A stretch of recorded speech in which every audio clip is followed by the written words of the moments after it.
Unit 5.1, Shear and Moment Diagrams by the Direct Equation Method. In this unit, the course outcome we will focus on is to demonstrate the ability to calculate normal and shear stress and deflection in beams. In this lesson, we will construct shear and bending moment diagrams for beams using the equilibrium equations. Let's begin by talking about what is a beam. Like axially loaded members and torsionally loaded members, beams are defined by their loading condition. A beam is a structural member that is subjected to transverse loading. This means that a beam is a member that has loads subjected perpendicular to its longitudinal axis.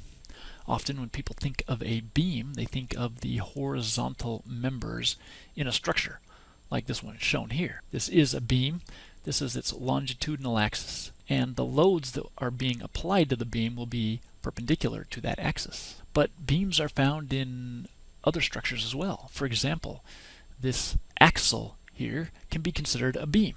How is that? Well, if you imagine the wheel placed at the end of this axle, when the vehicle is setting on the ground exerts a reaction on the wheel, and the wheel exerts a reaction on the shaft. And that reaction force is perpendicular to the axis of the shaft. In this condition, the shaft will be behaving as a beam. Unlike axially loaded members and torsionally loaded members, beams experience bending, which is the result of internal moments acting perpendicular to the longitudinal axis. Let's talk a little bit about sign convention. This will be important in this unit and in future units.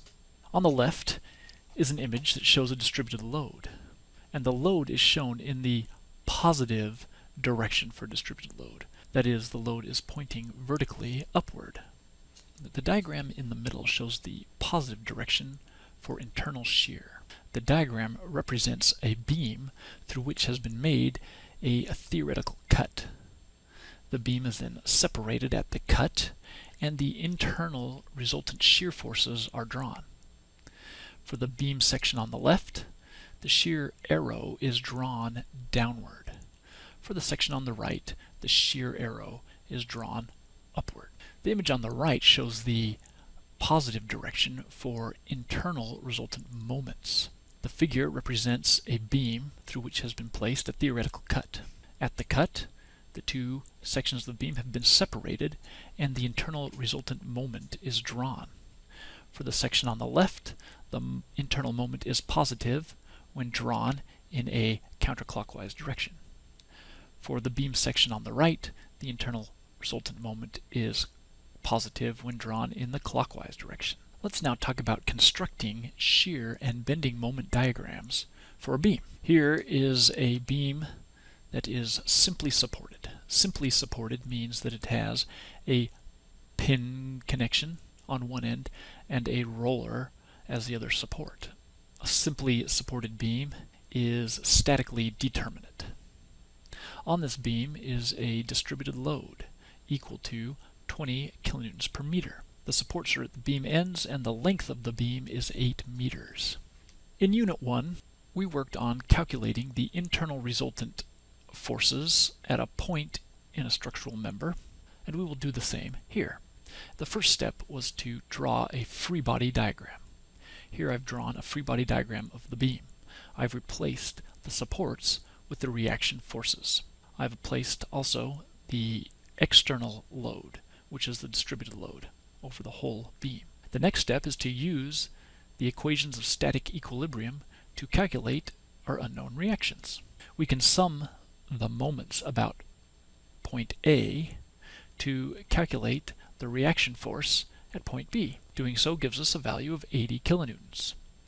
We can then sum the forces in the y direction to calculate the reaction force at A. That gives us a value of 80 kilonewtons. Notice that the reactions are equal. This will be true whenever a beam is symmetrical. For a beam to be symmetrical, not only do the reactions have to be symmetrical, but so does the load. In any symmetrical beam, the reaction forces will be equal. Now let's find the internal shear and bending moment at various points throughout the beam.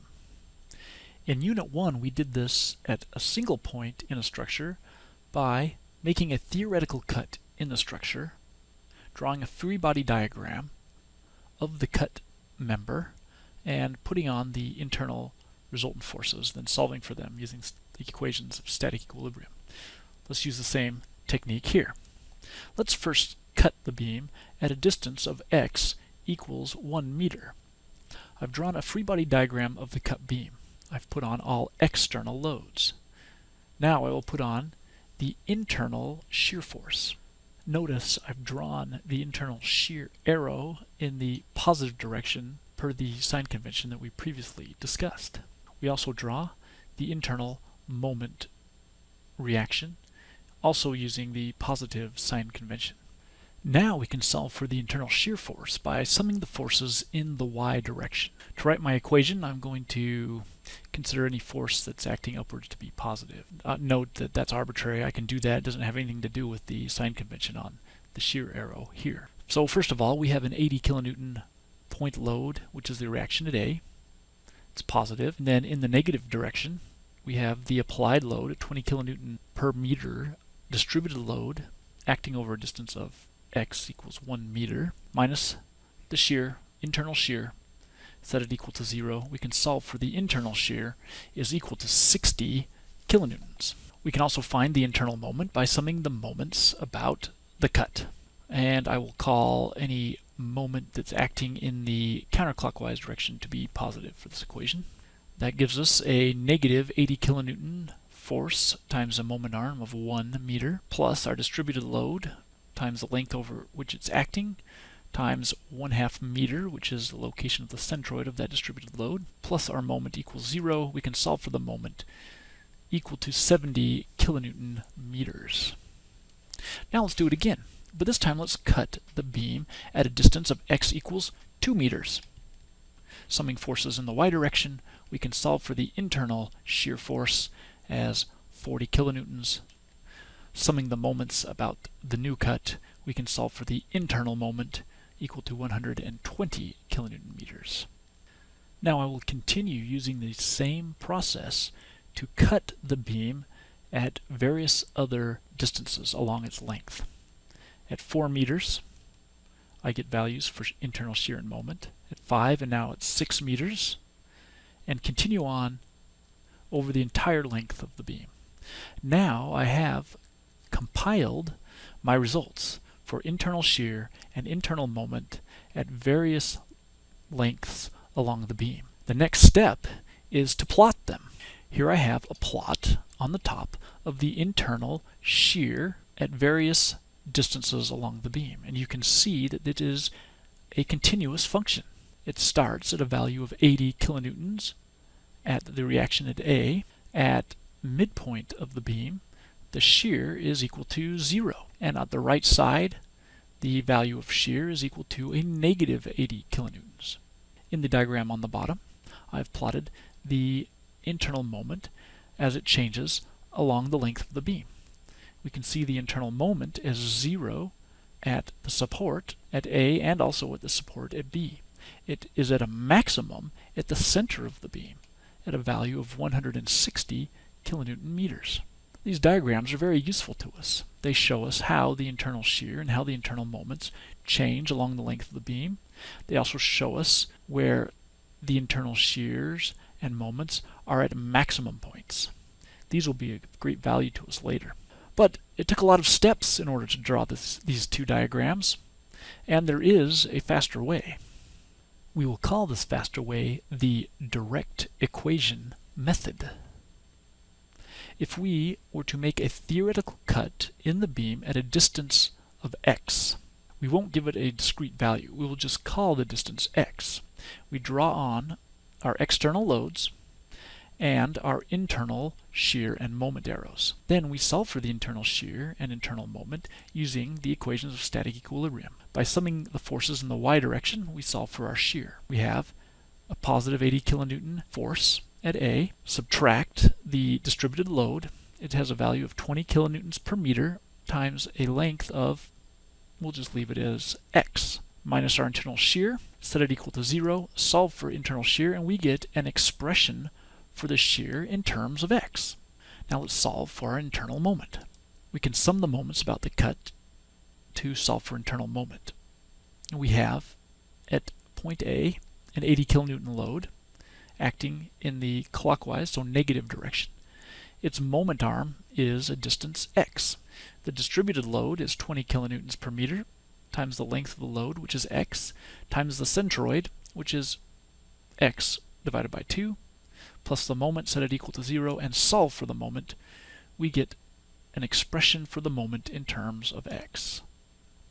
Now that we have these two expressions, one for shear, one for moment, we can create a table at various values of x, calculate what the internal shear will be at those points, and also for the internal moments at those points. If we plot them, we get the same diagrams we got before, but this time it only required us making a single cut instead of numerous cuts along the length of the beam.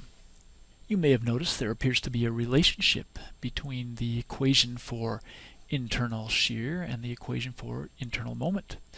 There indeed is.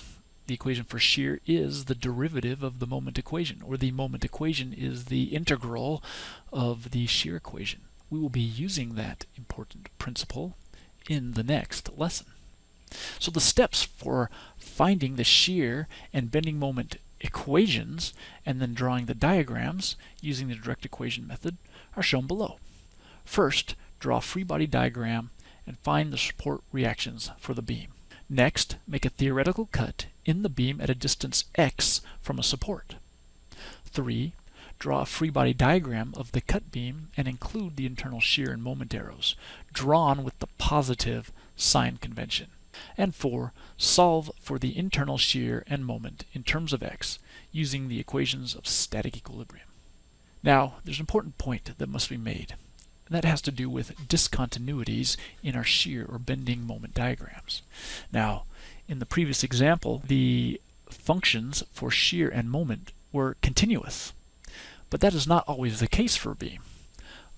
We get discontinuities in either the shear or moment diagrams, or both, at supports, where we have point loads applied, where point moments are applied, or at the beginning or end of a distributed load. Here's an example beam. You can see this beam has a support at A and C with an overhang from C to D. A triangular distributed load is applied between points B and D. The first step in finding the shear and bending moment diagrams would be to draw a free body diagram, like we have here. The reactions at A and C can be looked at as point loads. Between points A and B, the expression for shear and bending moment is continuous. But at point B, there's going to be a discontinuity because of the abrupt start of a distributed load at point B. So to find equations for shear and bending moment between A and B, we will cut the member somewhere between A and B at a distance we'll call x. Draw the shear and bending moment arrows and solve for them. To get the expressions for shear and bending moment between B and C, we will then need to cut the member at some point between B and C, and again solve for the internal shear and bending moment. At point C, we have another discontinuity because there is a point force being applied, which is the reaction force, which means we are going to need to cut the beam a third time between C and D and solve for the internal shear and bending moment. So we will need 3 equations for shear and 3 equations for bending moment to describe the internal resultant forces over the entire